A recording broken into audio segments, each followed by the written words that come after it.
sino que es restaurar y transformar. Para esto, lógicamente, necesitamos entender que el principal problema del ser humano no es la ignorancia, sino el pecado. La ignorancia ya es un fruto, es una consecuencia del pecado. Solo que nosotros solo tenemos conciencia de las cosas que vemos. La pobreza, la violencia, las injusticias de la vida, la corrupción de los gobiernos, el orgullo y el abuso de los poderosos, en fin, son cosas que podemos ver. Percibimos esas actitudes malsanas, pero no percibimos, no nos damos cuenta que todo eso es consecuencia de algo más serio y más profundo. Y la verdadera educación no resuelve solo los problemas periféricos del exterior, sino que va al fondo del problema. Todo educador debe tener conciencia del verdadero problema del ser humano para poder educarlo. Vayamos, por ejemplo, al Edén para entender lo que estoy diciendo. Después del pecado, Dios llamó a Adán: ¿dónde estás? Esta pregunta nos lleva a la conclusión de que el pecado no es solamente un acto malo, sino básicamente rebeldía. Básicamente el deseo de estar lejos de Dios, de esconderse de Él. Nosotros entendemos por pecado solo los actos que van contra la voluntad de Dios. Pero nos olvidamos que el pecado básicamente es separación de Dios. El pecado no comenzó comiendo un fruto. El pecado comenzó cuando el ser humano empezó a desconfiar de Dios. Se apartó de Dios, se escondió de Dios. Ahora, el resultado de esa desconfianza en la palabra de Dios, de ese dudar del amor de Dios, pues ya fue comer el fruto que Dios les había dicho que no comieran. Entonces, a partir de ese momento, el ser humano siempre se ha apartado de Dios, cada vez más y más y más. Lo interesante es que cuando nosotros fuimos creados y nosotros vivíamos al lado de Dios, del Creador, reflejábamos el carácter del Padre. Dios es manso y humilde, es amoroso, es misericordioso. Nosotros también éramos así originalmente. Pero cuando el pecado hizo separación entre Dios y el hombre, cuando el hombre tomó su vida, tomó sus propias decisiones y se alejó de Dios, el carácter de Dios se deformó en el hombre, se distorsionó en el hombre. Hoy día nosotros somos una caricatura del carácter de Dios, un remedo grotesco del carácter de Dios. Somos orgullosos, somos egoístas, somos malos. Ahora, con la instrucción de valores y principios podemos tratar de hacer cosas buenas, pero básicamente somos malos. Entonces, la verdadera educación no solo enseña cosas, porque las cosas que tú enseñas quedan en la cabeza, pero las grandes decisiones de la vida se toman con el corazón, solo que el corazón humano está pervertido, el carácter está distorsionado, entonces necesitamos devolvernos a Dios. Por eso, el trabajo del educador cristiano es traer al hombre que está alejado de Dios, traerlo a Dios, y después enseñarle todo el conocimiento que nosotros podemos enseñarle. Pero eso solo le servirá, eso solo tendrá sentido cuando su corazón haya sido sanado, cuando se haya devuelto a Dios. Por eso la salvación básicamente es reconciliación. ¿Cuándo dos personas se reconcilian? Cuando estaban separadas. Ahora, la reconciliación los coloca de nuevo juntos. Mira lo que dice Romanos 5, 10 y 11. Porque si siendo enemigos fuimos reconciliados con Dios por la muerte de su Hijo, mucho más estando reconciliados seremos salvos por su vida. Y no solo esto, sino que también nos gloriamos en Dios por el Señor Jesucristo, por quien hemos recibido ahora la reconciliación. Mira, en 2 versículos Pablo repite 3 veces la palabra reconciliación. Ahora te voy a dar un nuevo sinónimo de la palabra educación. Educación es reconciliar al ser humano con Dios, traerlo de vuelta a Dios. ¿Para qué? Para que Dios lo cure, para que el carácter del hombre vuelva a ser semejante al carácter de Dios. Entonces, y solo entonces, toda la instrucción que le demos le servirá, tendrá sentido. Pero si la instrucción entra en la cabeza, pero el corazón está deformado, pues nada va a cambiar. Por eso es que hay grandes hombres instruidos, doctores, que cometen crímenes horribles, que cometen actos contra la moral, pero abiertamente así, corrupción, asesinato, intriga, pero son instruidos, visten traje, corbata, pero el corazón está deformado. Han recibido instrucción en la escuela, en la universidad, pero no han recibido educación, no han sido reconciliados con Dios. Aquí está el desafío de los educadores cristianos. No solamente instruir en la teoría de las cosas, sino reconciliar al ser humano con Dios. En la segunda parte de este comentario veremos la experiencia de Jacob y a través de ella veremos que Dios siempre busca al ser humano para reconciliarlo consigo. Mientras el hombre hoy huye, se escapa, se esconde, Dios sale, lo busca y lo trae. ¿Por qué? Porque Dios sabe que el hombre separado de él solo se perjudicará, se hará sufrir a las personas que ama. Leamos Génesis capítulo 28, versículos 10 al 3 y después los versículos 15 y 16. Dice así: Salió pues Jacob de Beerseba y fue a Harán. Beerseba era la casa de sus padres. Harán era una tierra distante donde vivía un hermano de su mamá. Pero simbólicamente podríamos decir aquí que salió Jacob de la presencia de sus padres y se fue a una tierra distante. Es lo que Adán y Eva hicieron en el jardín del Edén. Salieron del compañerismo con Dios y se fueron a una tierra distante llamada pecado. Bueno, salió pues Jacob de Beerseba y fue a Harán, y llegó a un cierto lugar y durmió allí, porque ya el sol se había puesto. Y tomó de las piedras de aquel paraje y puso a su cabecera, y se acostó en aquel lugar. Y soñó, y he aquí una escalera que estaba apoyada en tierra, y su extremo tocaba en el cielo. Y he aquí ángeles de Dios que subían y descendían por ella. Y he aquí Jehová estaba en lo alto de ella, de la escalera, el cual dijo: Yo soy Jehová, el Dios de Abraham, tu padre, y el Dios de Isaac.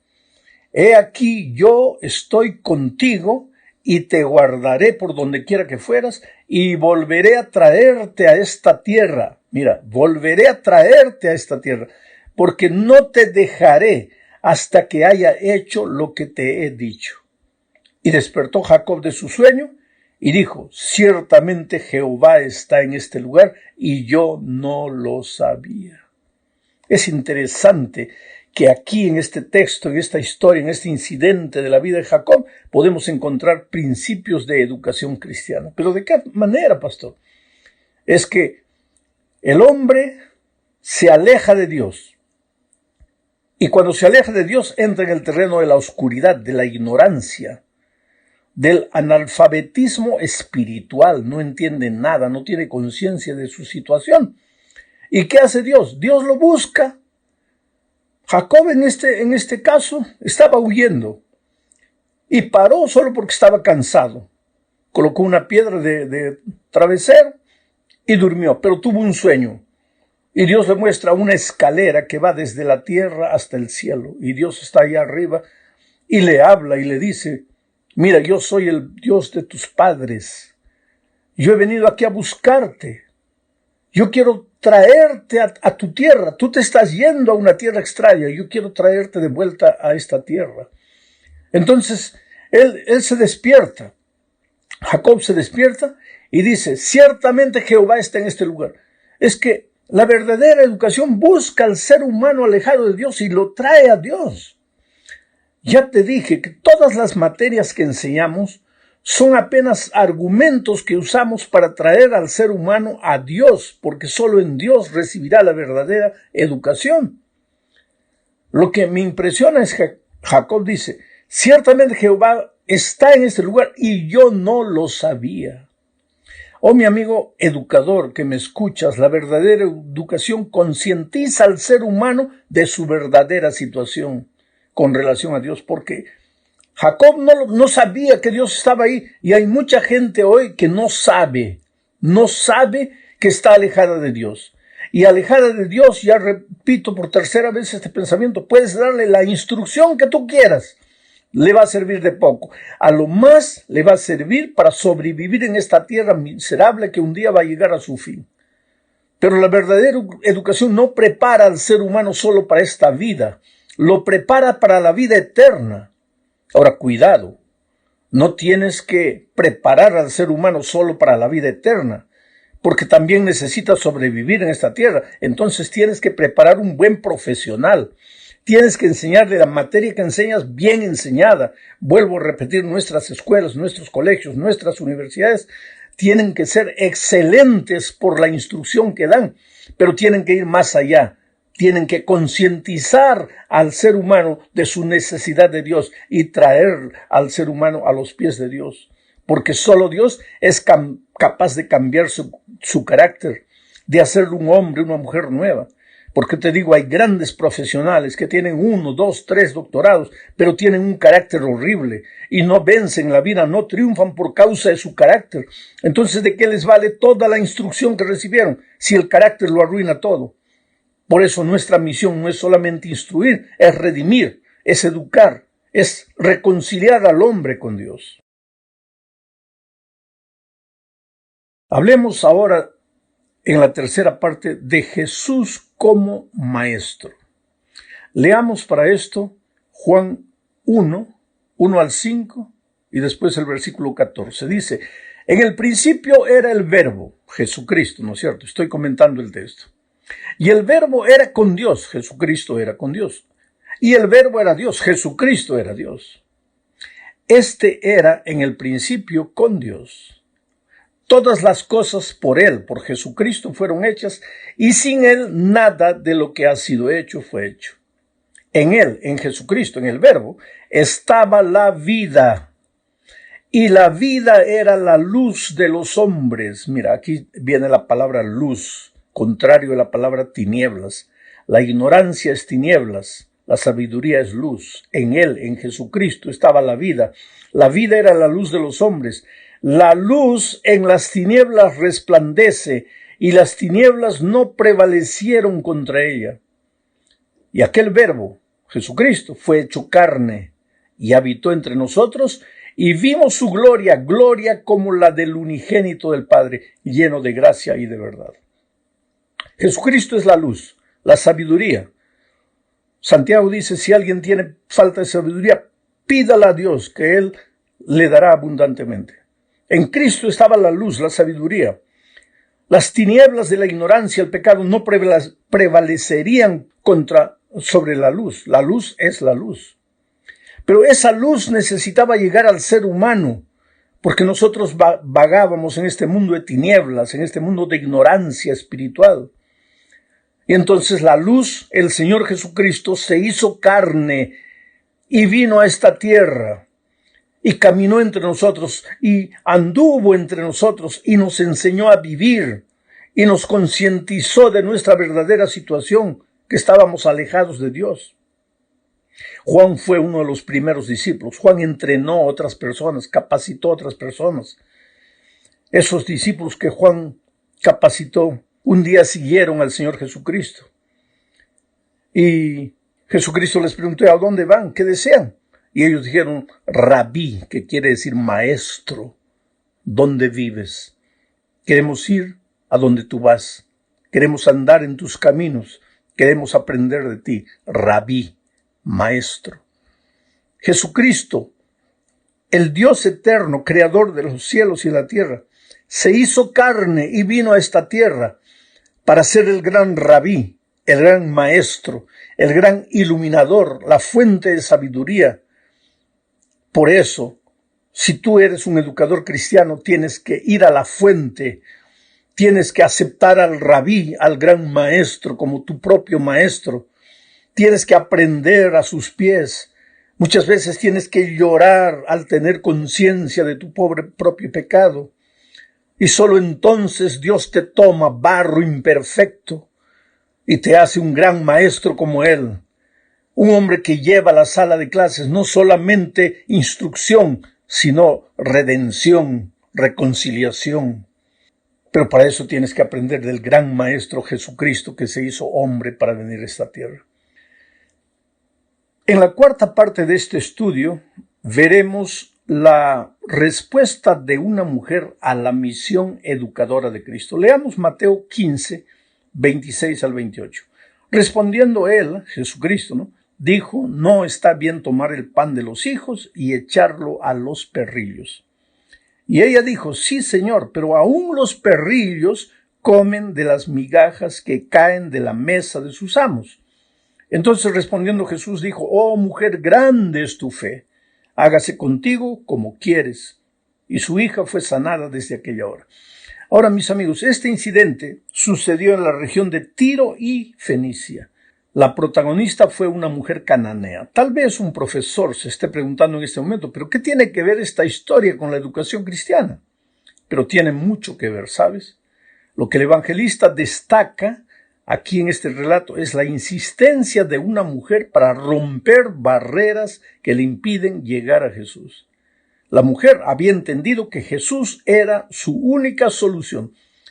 Pero había tantas barreras, empezando por la multitud que consideraba que un gentil no podía acercarse al maestro, pasando por los propios discípulos que no permitían que nadie llegase cerca del maestro, y terminando por las propias declaraciones de Jesús, que en el contexto histórico en que vivía y hablando en medio de judíos, estaba usando las expresiones que ellos usaban para referirse a los gentiles.